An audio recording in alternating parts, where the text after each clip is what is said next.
Queridos, hoje eu gostaria de compartilhar com vocês aqui uma palavra muito importante, que tem falado muito ao meu coração a partir do momento em que eu comecei a estudar essa palavra. E eu espero que ela faça morada no seu coração, né? Antes disso, eu estava lembrando ali, um amigo meu me mandou um vídeo, né? Todo mundo aqui, quantos aqui tem amigos que passam o dia mandando rios aí para vocês verem? Pronto. Todo mundo tem, não é? E aí um desses me mandou um vídeo que era uma piada. Ele queria que eu contasse, só que eu sou péssimo de contar piada, porque eu fico rindo e aí não tem graça para quem está escutando, né? Mas eu vou falar aqui para vocês. Ó, vocês já ouviram a história do irmão Geraldo, que pediu dinheiro emprestado a Deus? Não ouviram ainda? Pronto. O irmão Geraldo estava passando por uma dificuldade muito grande e ele resolveu pedir um dinheiro emprestado a Deus. Aí ele fez uma cartinha. Deus, olha, eu estou passando necessidade aqui, eu sou teu filho, só que eu sou trabalhador, então eu não preciso que o Senhor me dê na mão assim, não. Mas se o Senhor quiser me emprestar R$1.500, eu vou ficar muito feliz. E aí enviou. Quando os caras lá dos Correios viram aquela carta que estava endereçada para Deus, os caras ficaram curiosos. Espera aí, está endereçado para Deus essa carta? Vamos abrir para ver o que era. Aí era o irmão Geraldo pedindo dinheiro emprestado para Deus. Os caras se comoveram ali com aquela situação, fizeram uma vaquinha, conseguiram levantar R$1.000 e mandaram a cartinha de volta para o irmão Geraldo. O irmão Geraldo recebeu a cartinha. No dia seguinte, ele enviou outra carta para o correio, direcionada para Deus. E a cartinha dizia assim: Deus, muito obrigado pelo dinheiro que o Senhor mandou. Mas na próxima vez não manda pelos correios, não, que eles ficaram com R$500. Gente, é misericórdia, né? Os caras querendo abençoar. Mas a palavra que eu queria compartilhar com vocês, tá? O irmão Geraldo não tem na Bíblia, tá certo? Vamos compartilhar aqui uma palavra do Senhor para a vida de vocês, que tem por tema Siga-me. Lá em Mateus, capítulo de número 16, versículo de número 24, eu vou ver se eu consigo ficar enxergando o tempo daqui, porque a TV aqui não tá funcionando, mas eu acho que dá para enxergar dali. Mateus, capítulo de número 16, versículos de número 24 ao 27, diz assim: Então disse Jesus aos seus discípulos: Se alguém quer vir após mim, renuncie a si mesmo, tome sobre si a sua cruz e siga-me. Porque aquele que quiser salvar a sua vida, perdê-la. E quem perder a sua vida por amor de mim, achá-la. Pois que proveita ao homem ganhar o mundo inteiro e perder a sua alma? Ou que dará o homem em recompensa da sua alma? Porque o Filho do Homem virá na glória do seu Pai, com os seus anjos, e então dará a cada um segundo as suas obras.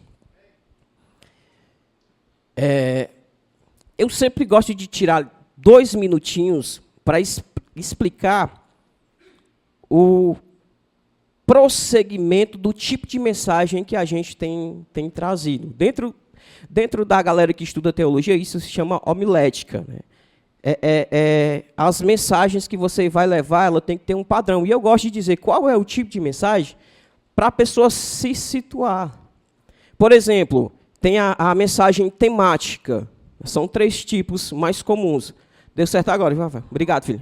São 3 tipos mais comuns. Tem a mensagem temática. Como funciona a mensagem temática? E hoje em dia ela é muito utilizada. Na realidade, aqui é mais utilizada. A mensagem temática, você geralmente escolhe um tema que não necessariamente esteja explícito na Bíblia, escolhe um texto que enquadra-se dentro daquele tema que você escolheu, e você discorre a sua ideia dentro de um pensamento que, em certo modo, pode ser aquilo que você entende para você como, por exemplo, uma experiência que você viveu. A mensagem temática, ela é muito utilizada principalmente quando você vai falar do seu testemunho de vida ou do testemunho de outras pessoas em uma situação que você passou. Essa é a mensagem temática. Tem a mensagem textual. Como que funciona a mensagem textual? É aquela mensagem onde o assunto principal é extraída diretamente do versículo que foi lido. Você lê o versículo, você pega aquele versículo e você extrai o seu texto, o seu sermão, daquele versículo que você leu para a igreja. Ela é muito diferente da temática. Tá? Por exemplo, um exemplo de mensagem textual. O vaso de oleiro, que está lá em Jeremias. Você pega lá, você vai explicar o que é o vaso de oleiro, você vai explicar quem é o oleiro, você vai explicar quem é você dentro daquela história. E nós temos a mensagem expositiva. Essa mensagem, ela é literalmente uma explicação das Escrituras, utilizando-se, em certo ponto, da cultura local, dos rudimentos e até do relevo da região que se fosse citada, por exemplo. Então, a mensagem expositiva, ela extrai do texto uma revelação que, às vezes, quando a pessoa lê sem esse estudo, não consegue subtrair. E a exposição daqueles textos é o que revela a vontade de Deus para a vida da pessoa que está ouvindo aquela mensagem. A mensagem expositiva, ela não permite, por exemplo, uma opinião. Eu acho que esse texto quis dizer isso. A mensagem expositiva, ela não depende de um pensamento, dos critérios ou da opinião de quem a ministra. É uma interpretação do texto bíblico de acordo com a sua literatura. Todo mundo entendeu aí? Então, é muito importante nós entendermos de forma sistemática o estudo da palavra de Deus. Por exemplo, nós temos diferentes evangelhos.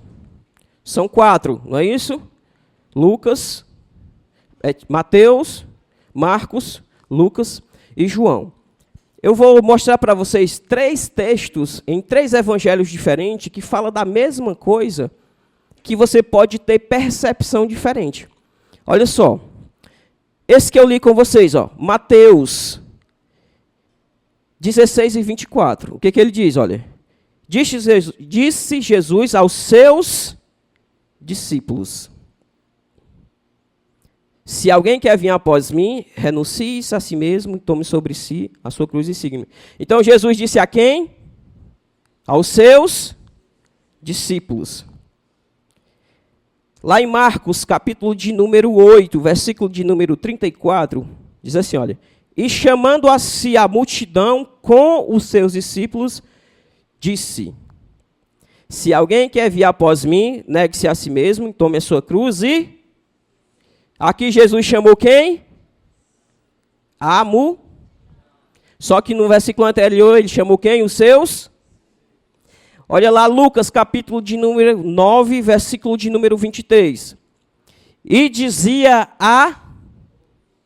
se alguém quer vir após mim, aí prossegue o resto.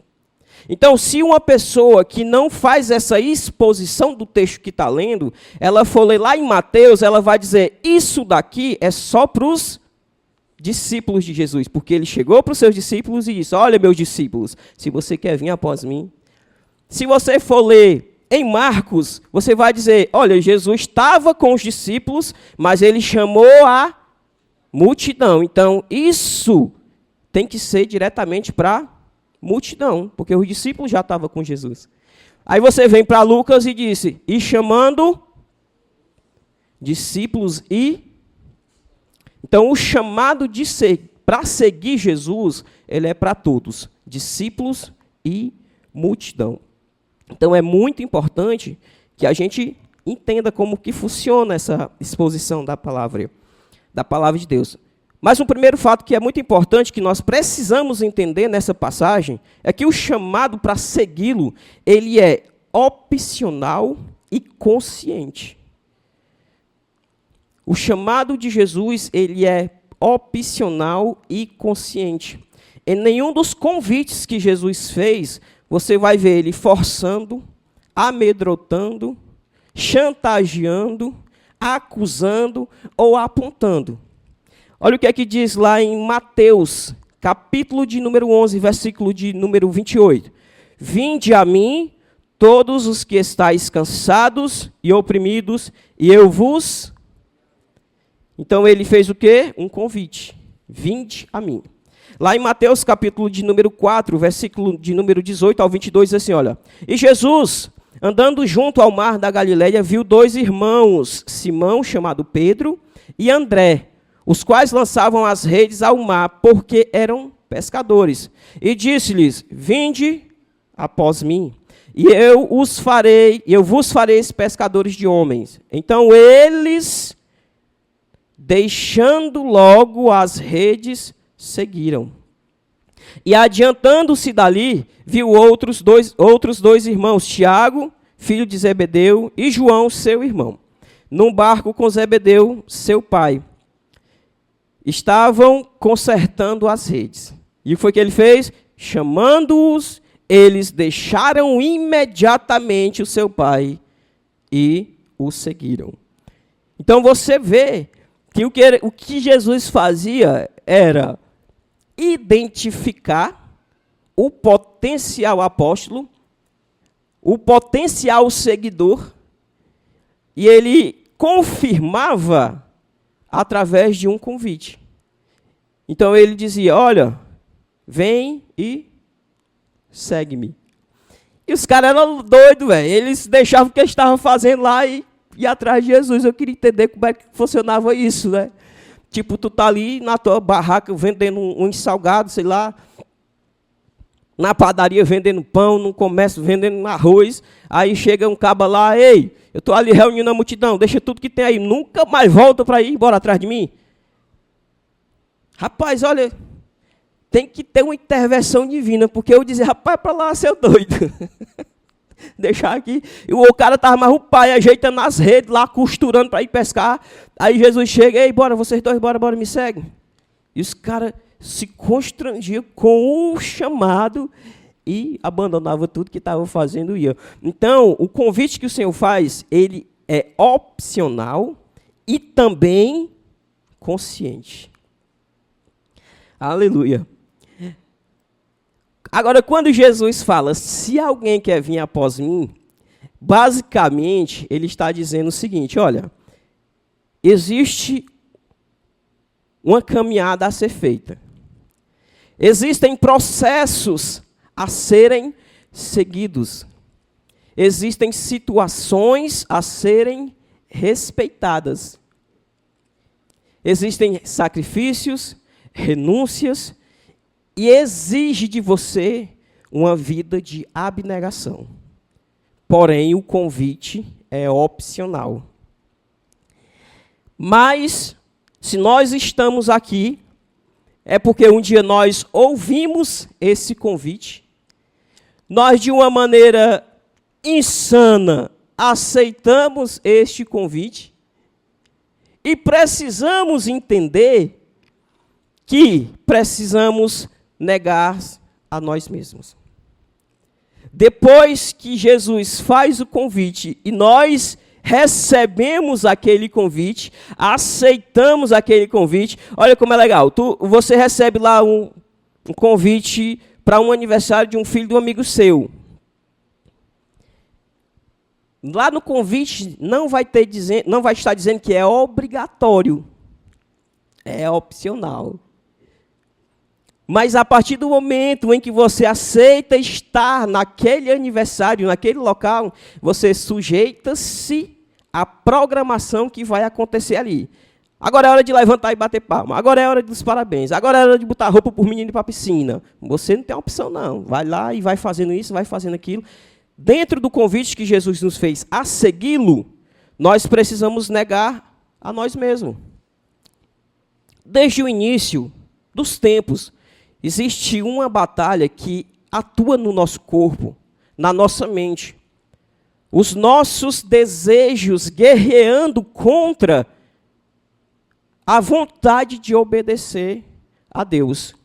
Você vê lá em Gênesis 4 e 7, Deus advertindo Caim, quando a oferta dele não foi aceita, e Deus dizendo, olha, porque desvaneceu seu olhar, em algumas versões aquebrantou o seu coração, em outras versões falou de outras coisas, mas por quê? E outras dizem, por que enfurecestes? Enfim. Aí Deus disse, olha, o pecado está às portas, mas compete a você dominá-lo. Então, Deus, ele já sabia que existia essa guerra. Abel não se permitiu ser dominado pelo pecado. Já Caim não ouviu este direcionamento de Deus. As nossas vontades carnais são totalmente contra o nosso desejo de obedecer ao Senhor. Veio para restaurar a comunhão que foi perdida com a queda no Éden. Mas, às vezes, nós tentamos restaurar essa comunhão, mas utilizamos as ferramentas erradas. Porque a comunhão do homem com Deus só foi quebrada porque houve a desobediência. Deus colocou lá no jardim e disse, olha, a única coisa que vocês não podem fazer é comer desse fruto aqui. Foi o que eles fizeram. Então, a desobediência foi o que quebrou o relacionamento, a comunhão do homem com Deus. E é insano nós pensarmos que vamos restaurar essa comunhão com Deus sem obedecê-los, sem obedecer ao Senhor. Então, primeiro, a comunhão com Deus só pode ser restabelecida, reintegrada, inteirada, voltar à forma original, quando nós obedecermos ao Senhor. Não tem como eu achar que vou ter comunhão com Deus se eu não obedeço os princípios da palavra que o Deus que eu quero ter comunhão colocou sobre a minha vida. Amém? Do Senhor Jesus é uma chamada à obediência. Olha o que diz lá em Romanos, capítulo de número 1, versículo de número 5 e 6.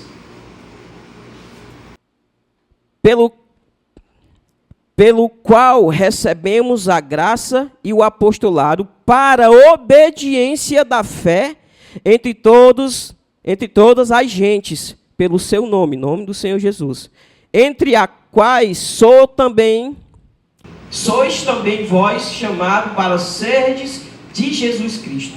Lá em Romanos capítulo 16, versículo de número 26, diz assim, olha, mas se manifestou agora e se notificou, e se nas escrituras dos profetas, segundo o mandamento do Deus eterno, a todas as nações para a obediência da fé. Lá em Hebreus, capítulo de número 5, versículos 8 e 9, diz assim, olha, ainda que era filho, aprendeu a obediência por aquilo que padeceu. E sendo ele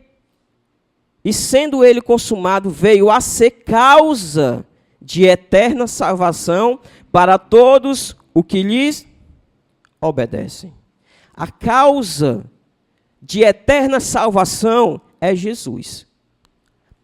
Ele diz, eu sou o caminho, a verdade e a vida. Ninguém vai ao Pai se não passar por mim. A causa é Jesus. A mensagem da cruz tem que apontar para Jesus. O texto bíblico lido, pregado, ensinado, informado, se não apontar para a redenção de Cristo Jesus, não vai fazer o efeito que as Escrituras têm que fazer na nossa vida. A causa da salvação eterna é Jesus. Porém, ele diz o quê? Para aqueles que lhe obedecem. Ou seja, a salvação em Cristo Jesus não está atrelada no quanto nós somos envolvidos na casa do Senhor, ou no quanto nós tentamos transparecer ser santos. Ou se você é feio, ou se você é bonito. A salvação não está ligada no tanto de bens ou imóveis que você possui. A salvação está ligada diretamente ao nosso nível de obediência. Salvação em Cristo Jesus está ligada diretamente ao nosso nível de obediência. Agora eu pergunto, que tipo de seguidor de Jesus eu sou, se eu me permito cair nas tentações das paixões da minha carne? Que tipo de seguidor de Jesus eu sou, se eu traio minha esposa todas as vezes que eu tenho oportunidade? Que tipo de seguidor de Jesus eu sou, se eu roubo, se eu sonego, se eu finjo, ou se eu inflijo as leis que vigem no nosso país? Quem é você, quem somos nós, quando nós não precisamos manifestar santidade na frente de ninguém? Ou seja, quando nós estamos sozinhos e não precisamos prestar conta.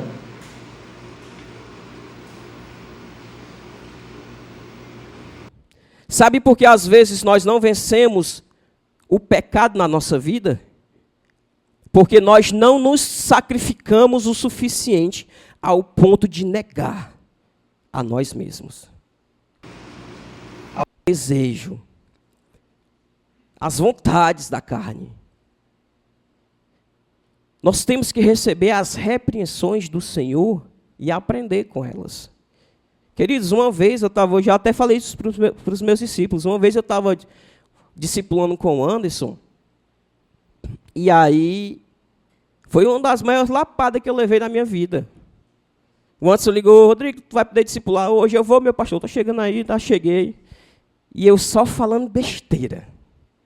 Ah, não sei, tanta coisa, meu Deus do céu, para me tratar. Tão pecador, tão miserável, tão necessitado de Deus. E eu, no momento ali, com o meu discipulador, conversando um bocado de besteira. Aí ele olhou para mim, bateu na minha perna e disse: meu filho, você pensa que eu tenho tempo para perder com besteira? Eu, meu Deus, meu pastor. Eu fico imaginando se é alguns irmãos que a gente pisa no pé aqui, eu não vou mais para aquela igreja, não.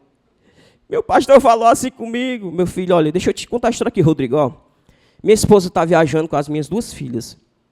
Eu passei o dia trabalhando e eu cheguei em casa e, ao invés de estar cuidando do meu filho, que está ali sendo ministrado por uma televisão, eu vou passar aqui 1 hora ouvindo tu encher linguiça? Queridos, foi a melhor coisa, uma das melhores coisas que eu já ouvi na minha vida. Inclusive, já falei para discípulo meu.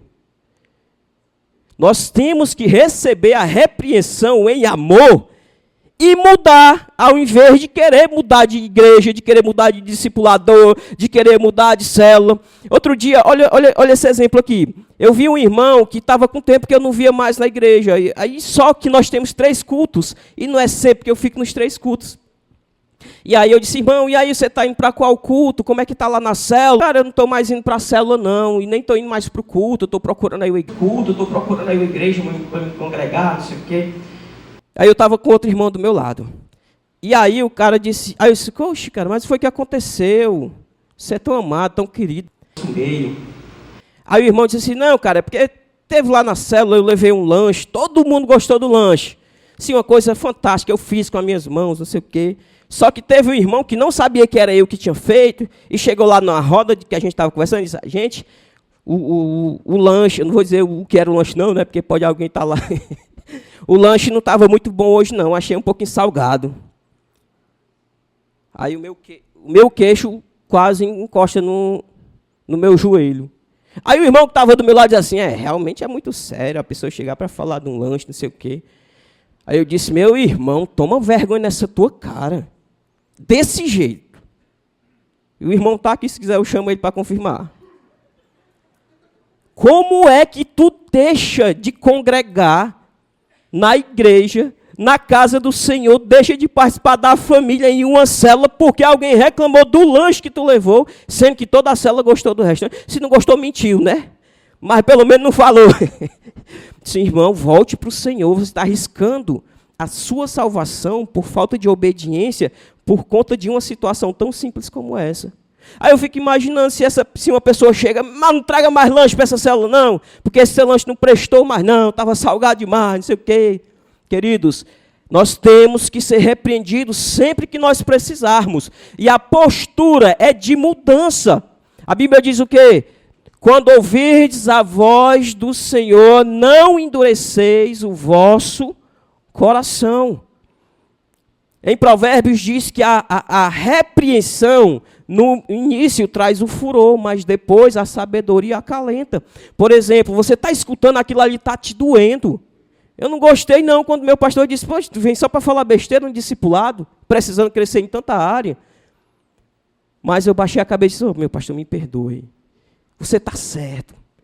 Realmente eu preciso crescer. Aí pronto, aí comecei a vomitar o que precisaria ser vomitado no discipulado. Então, queridos, nós precisamos. Outro dia, um irmão chegou para mim.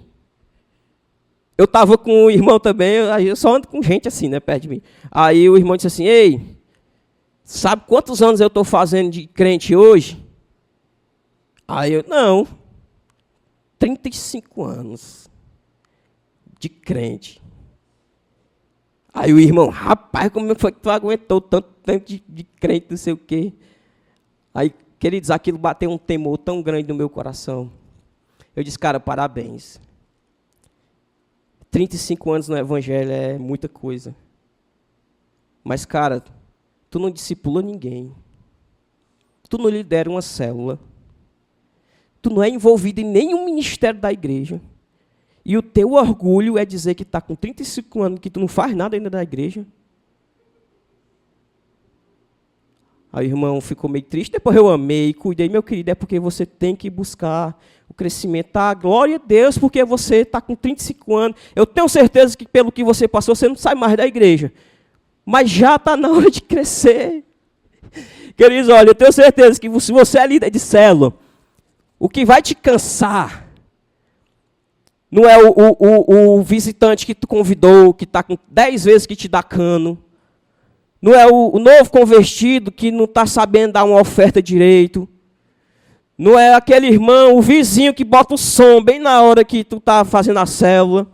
O que vai te cansar é membro, é crente, que está com 10 anos na tua célula e não ajuda nem sequer a levar um café. Só gera demanda. Só gera demanda.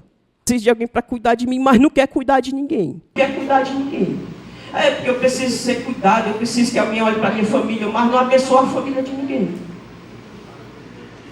E aí fica o líder ali, tendo que cuidar da galera nova que está chegando, pastoreando, e o cara com 10 anos de célula, ao invés de já estar cuidando de não sei quantas outras células, sendo cuidado igual um nenenzinho ali, balançar. Ah, se eu te balançar, senão o bichinho sai da minha célula. Está repreendido, espírito de meninice do nosso meio, em nome de Jesus. Aleluia! Derrubei até a caneta da vitória. Aleluia! Queridos, depois disso, tome cada dia a sua cruz. A cruz de Cristo tem uma simbologia muito significativa. Ela é a salvação, o sacrifício, a conversão, o altruísmo. Ela é vicária. Ela é o símbolo máximo da redenção. A cruz mostra o amor.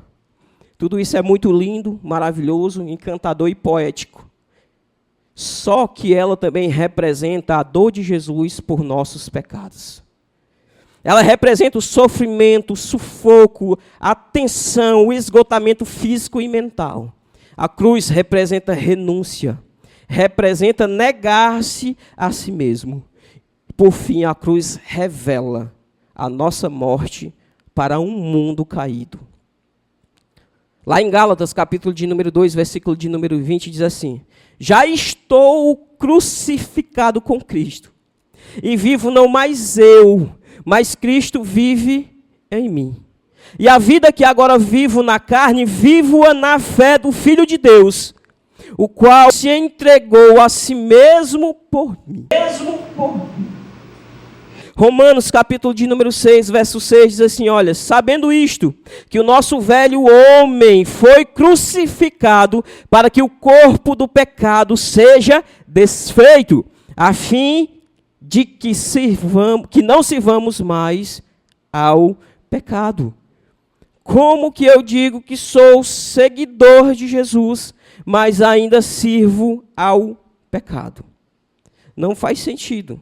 Se Jesus veio para desfazer as obras do pecado e a morte dele na cruz, junto com a nossa morte, matou o velho homem. E a vida que vivemos na carne hoje, não vivemos para nós, mas sim para agradar ao Senhor. Como que eu acho que estou fazendo isso se eu ainda vivo na prática e da obediência do pecado? Olha lá em Romanos capítulo de número 8, versículo de número 36 ao 39. Como está escrito, por amor de ti somos entregues à morte todo dia. Fomos reputados como ovelha para o matadouro. Mas em todas essas coisas somos mais do que vencedores por aquele que nos amou.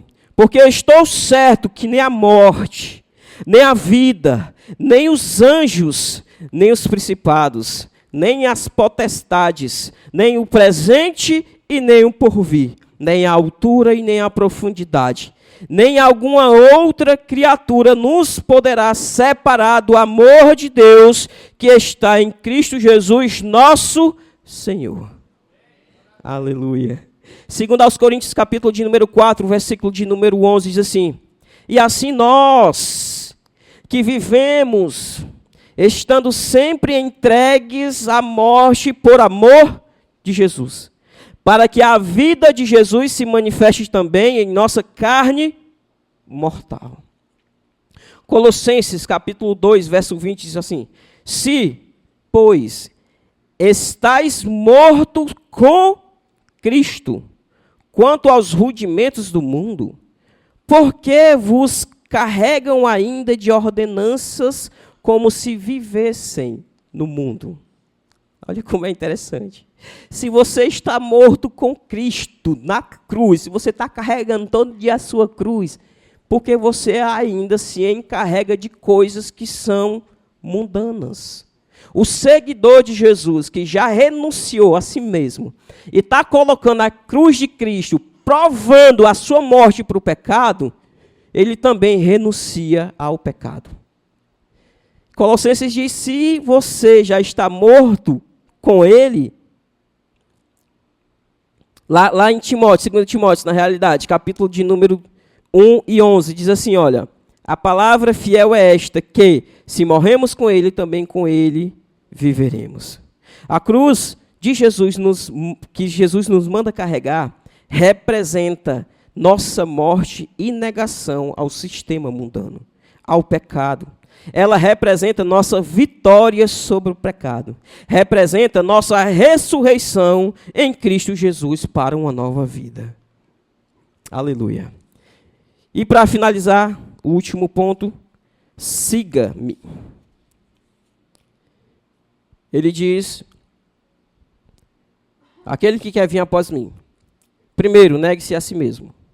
Tome a sua cruz, então, siga-me. E é interessante que nos dias atuais, e por conta das tendências tecnológicas da rede social, nós achamos que seguir é simplesmente curtir, dar likes, compartilhar. Mas, na realidade, a palavra seguir é muito mais profunda. Do grego keleutos, seguir significa um caminho. Ir a algum lugar com outra, acompanhar alguém. No latim, secus é deixar ser conduzido. Seguir Jesus é deixar ser conduzido. E a pergunta é, nós temos deixado o Senhor conduzir as nossas vidas? As nossas atitudes refletem um seguidor de Jesus para uma sociedade caída, perversa e em pecado, em trevas?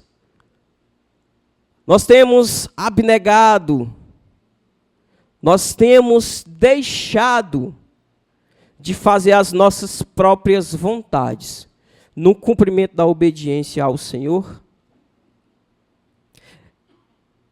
Lá em João, capítulo de número 12, 6, diz assim: se alguém me serve, siga-me. E onde eu estiver, ali estará também o meu servo. E se alguém me servir, meu Pai o honrará. João, capítulo 8, versículo de número 12, estamos finalizando. Falou-lhes, pois, Jesus outra vez, dizendo: eu sou a luz do mundo. Quem me segue não andarás mas terá a luz.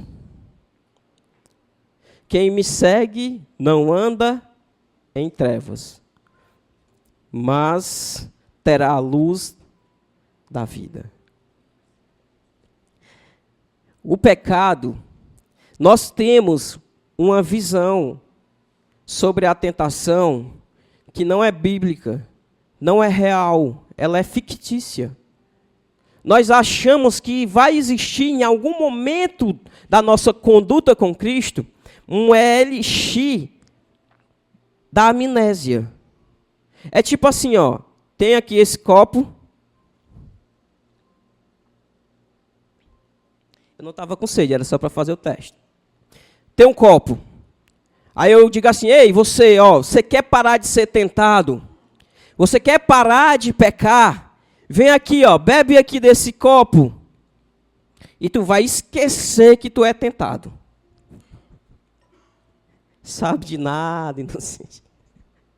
A tentação, o pecado, ele não é aniquilado das nossas vidas. Ele vai existir. Ele está ali. Como Deus disse a Caim, o pecado está à porta. E a Bíblia diz que Satanás brama como um leão ao derredor. E o anjo está ao nosso redor. Mas o que eu quero dizer com isso? Que nós achamos que um dia nós faremos alguma coisa e aquilo aniquilará a vontade de pecar. Não, queridos. Enquanto nós vivermos nessa carne, a vontade de pecar vai existir. Outro dia eu conversando com um jovem que não estava conseguindo vencer e fluir, e um dos pecados com a questão da masturbação, eu fui bem duro, cara.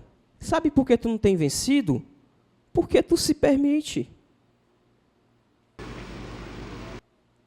Deus não vai tirar de nós a atuação da carne.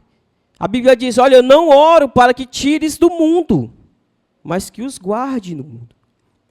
O dever é nosso. Nós que temos que negar a nós mesmos, ainda que todo o nosso corpo, nossa mente, nosso coração e as nossas vontades sejam para pecar, nós temos que dizer não. Marcos, capítulo de número 10, para finalizar, mais ou menos, 28 e 30, diz assim, olha: e Pedro começou a dizer-lhes: eis que nós tudo deixamos e te seguimos. E Jesus respondeu, disse-lhes: em verdade vos digo que ninguém há que tenha deixado casa, ou irmão, ou irmã, ou pai, ou mãe, ou mulher, ou filho, ou campo, por amor de mim e do evangelho, que não receba 100 vezes tanto, já neste tempo, em casas e irmão. Aí ele foi repetindo tudo novamente. Tudo que você deixou, você vai receber. Só que ele diz então, no finalzinho, ó, e no fim do século futuro, a vida. Ele diz: olha, tudo isso aí você vai receber, mas não vale nada. O que você tem que querer é a vida eterna. E aí eu digo: não largue a sua cruz. Se ela está parecendo ser pesada, fadigada, dolorosa. Parece que o caminho é solitário, por mais que tenha alguém ali do seu lado, você às vezes se sente só, sem ninguém para lhe ajudar. Mas não largue a sua cruz, porque um dia você vai trocar ela por uma coroa. E a Bíblia chama de coroa da vitória. Seguir Jesus pelo caminho estreito nos levará a estar com Ele hoje e para a eternidade. João 14, agora para finalizar mesmo. João 14, versículos 1, 2, 3 e 4 diz assim: não se turbe o vosso coração. Credes em Deus, credes também em mim. Na casa de meu pai há muitas moradas. E se não fosse assim, eu vos não teria dito. Pois vou preparar lugar.